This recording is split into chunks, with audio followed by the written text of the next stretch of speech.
বিয়ের পর একটা বিশেষ চুক্তি করেছিলাম বউয়ের সাথে, চলুন গল্পটি শুনে আসি। বিয়ের পর একটা বিশেষ চুক্তি করেছিলাম স্ত্রীর সঙ্গে। সে যতগুলো ইসলামিক বই পড়বে প্রতি বইয়ের জন্য তাকে 500 টাকা হাতিয়ে দিব।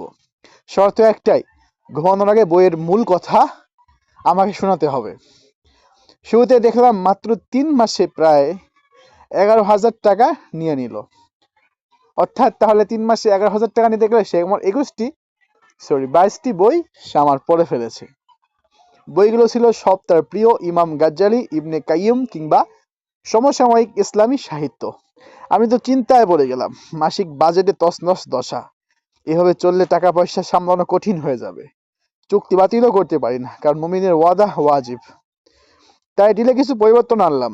একই লেখকের 5টির বেশি বই টানা পড়া যাবে না। তাতেও মানিব্যাগ খুব একটা সুস্থ হলো না।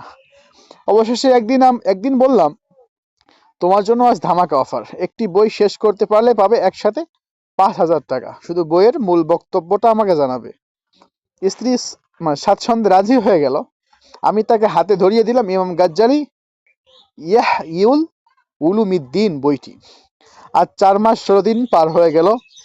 স্ত্রী এখনো পড়ছে আর আমি ভাবছি, জ্ঞানার্জনের এই প্রতিযোগিতা চলুক। এটাই হবে সংসারের সবচেয়ে বরকতময় সম্পদ ইনশাআল্লাহ। গল্পটি কেমন লাগলো অবশ্যই কমেন্ট করে জানাবেন। ধন্যবাদ সকলকে।